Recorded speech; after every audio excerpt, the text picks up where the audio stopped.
Hello, Chatru. Welcome back to our channel, DV Vidyalaya. In our today's class, I'm going to teach you all about variable name. So, variable name చేయడానికి మనకి ఏమేమి rules ఉన్నాయి, మనం ఎలా rule చేస్తాము, rules follow అవుతాము అనేది already చెప్పుకున్నాము. బట్ బెస్ట్ ప్రాక్టీసెస్ ఏంటి ఒక వేరియబుల్‌ని నేమ్ చేయడానికి అనేది మనం ఇప్పుడు చూద్దాం. పైథాన్ అనేది వేరియబుల్ వాలిడ్ అయితే ఖచ్చితంగా వాల్యూని స్టోర్ చేసుకుంటది. కానీ అదేంటి? దాని మీనింగ్ ఏంటి అని మనం ప్రాపర్‌గా ఇవ్వడమే మన ఈ బెస్ట్ ప్రాక్టీసెస్ అన్నమాట.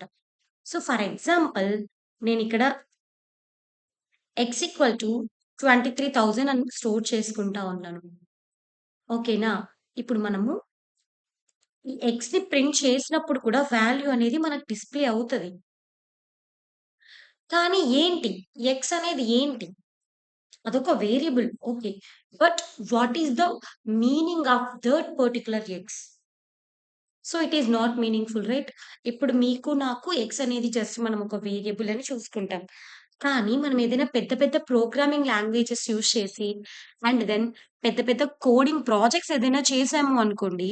అక్కడ ఇలాగ ఎక్స్ ఈజ్ ఈక్వల్ టు 23,000 అని మెన్షన్ చేస్తే ఎక్స్ అనేది ఏంటి? ఎందుకు యూజ్ చేస్తున్నాం? అసలు ఎందుకు యూజ్ చేయాలి అనేది కొత్తగా వేరే వాళ్ళు చూస్తే తెలీదనమాట.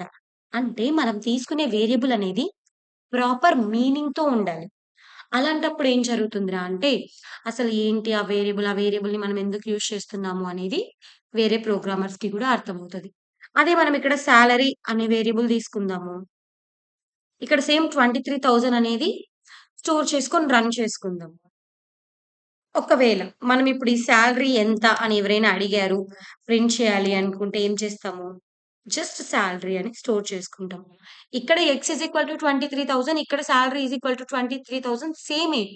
కానీ ఇక్కడ సాలరీ అంటే ఒక ప్రాపర్ మీనింగ్ ఉంది. కానీ పైన ఎక్స్ ఈజ్ ఈక్వల్ టు 23కి మీనింగ్ లేదనమాట. So, this is also one of the best practice అనమాట.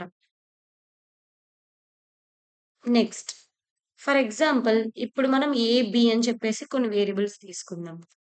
ఏ ఈజ్ ఈక్వల్ టు 56 తీసుకుందాం. And then B is equal to 45 తీసుకుందాం. And then C is equal to A star B తీసుకుందాం. అంటే రెండిటి multiplication అన్నట్లు. ఓకేనా? రెండిటి మల్టిప్లికేషన్ జరిగి ఆ వాల్యూ అనేది సిలో స్టోర్ అవుతది. ఇప్పుడు మనం సిని ప్రింట్ చేసామనుకోండి. సి యొక్క వాల్యూ అనేది మనకు అవుట్‌పుట్‌గా రిటర్న్ అవుతది. అలా కాకుండా మనం ఓన్లీ సి అని చెప్పి రన్ చేసినా కూడా వాల్యూ అనేది రిటర్న్ అవుతది. చూసారా? No need to have main function. No need to have the print statement. Just మనం వేరియబుల్‌ని రన్ చేసినా కూడా విల్ గెట్ ద అవుట్‌పుట్ అన్నమాట in Python. This is the one of the most advantage of Python అన్నమాట. So, ఇప్పుడు A star B అనేది సిలో ఉంది. అసలు ఏంటి సి? మనం ఏ స్టార్ బిని ఎందుకు మల్టిప్లై చేయాలి? అదే మనం ప్రాపర్‌గా దానికొక నేమ్ ఇచ్చున్నామనుకోండి. So, length is equal to 56 and then breadth is equal to 45 and then area of that particular room is equal to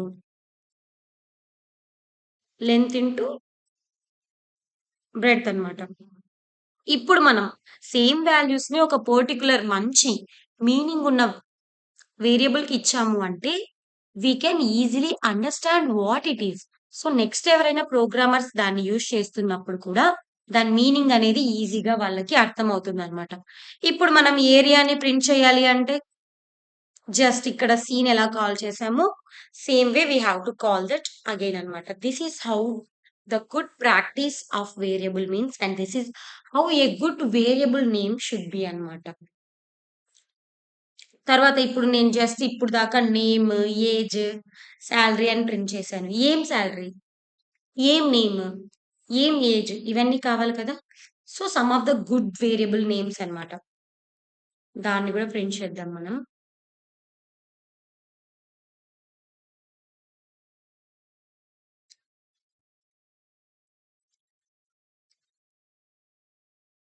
good variable names ఎలా ఉండాలి అని చెప్పేసి.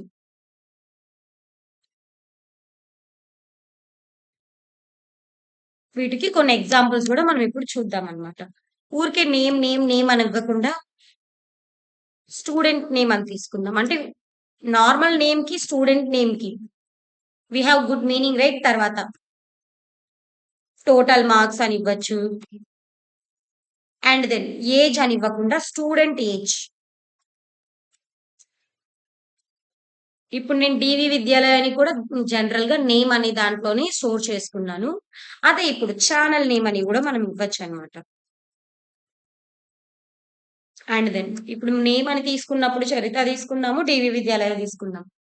కానీ ఇప్పుడు మనం ఛానెల్ నేమ్, స్టూడెంట్ నేమ్ అని వేరియేట్ చేయొచ్చనమాట వాటిని. అకౌంట్‌లో ఎంత బ్యాలెన్స్ ఉంది. ఊరికే బ్యాలెన్స్ అని కాకుండా అకౌంట్ బ్యాలెన్స్ అని చూసుకోవచ్చు. And then employee salary. Normal salary కాకుండా పర్టిక్యులర్‌గా ఎంప్లాయీకి సాలరీ వస్తది కాబట్టి ఎంప్లాయీ సాలరీ. ఏజ్ అని కాకుండా డేట్ ఆఫ్ బర్త్ అని గాని ఇవ్వచ్చు. So, these are all the names of good variables అన్నమాట. ఇప్పుడు పూర్ వేరియబుల్ నేమ్స్ ఎలా ఉంటాయి అని గూడా చూద్దాం.